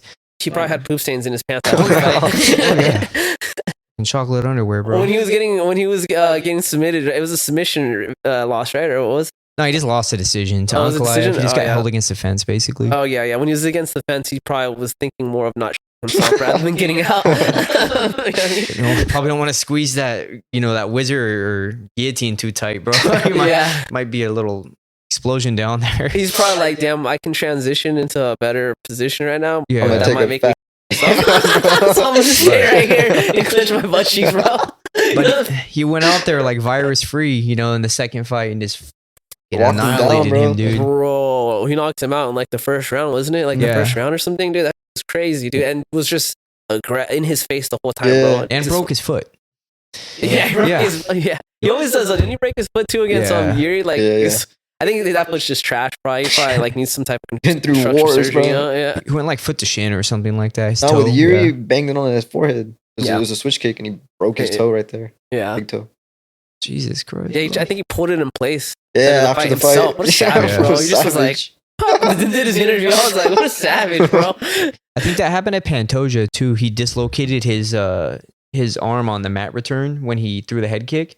I think he tried to post on it, and then that's Against Van. Yes, Yeah, sir. what a crazy freak accident, dude. But that's just like, as you accumulate all these fights, something's gonna happen. He has like 30 something fights in the UFC, bro. It's like, you know. Pantoja. Yeah, Oh wow. Yeah, I think I might be wrong though. I thought it was like 30 something. Yeah, he's been out there, man, since like 2017, if I'm not mistaken, according to Sherdog. But yeah, dude.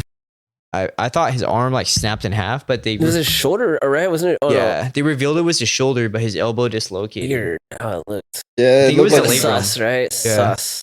I think it was his labrum because I think that's all connected down to your hip. So I'm pretty sure he probably dislocated his labrum. If that's, I don't know if that's possible, but I don't know either. I'm not a doctor. Yeah. You think so? The rematch. Who do you got for the rematch? call me crazy, but I think Van was gonna win that fight because he looked very poised, you know. Uh-huh. And Pantoja was talking like, "Oh, I felt like I could knock him out in the first round." He It's was like, trying to. He was so aggressive. For Pantoja's not like that, bro. He's very calculated. So for him to go in Yeah. like that, I feel like he ate like a few strikes coming in, you know. Yeah. But he did throw like a good knee or something. I remember like a solid ass knee, bro. I was like, ooh. I just think Van is more poetic with his striking. That was the difference between Kyra France and Brandon Royval is he and the Asakura guy that he fought is that he's a little more poetic in the way he strikes. He is Joshua Van. He's able to slow it down and process a little bit better. And I think in doing that, that's where he's able to land a big one. Is his timing is just that good. But for some reason, I think he would win the second fight because I felt like the first fight he was very present. It looked like he wasn't like a Pantoja opponent, where a lot of those guys look like defeated Scared. before they even fought him. Yeah. Like Kai looks scared, in my opinion. Yeah, but I think that's because they were standing though. I think once he goes to the ground, I don't know if he would have still had that same confidence, bro. I feel like that's when because honestly for Pantoja, I think most people are okay with standing with them, you know? It's once they get taken down, that's when they're like, oh, dude, this is like some next level. Yeah, he just latches onto your back and then finds your neck. He's so good on the ground, bro. He doesn't choke you out. He's just gonna stay there in a dominant position where the ref can't Yeah. control the clock.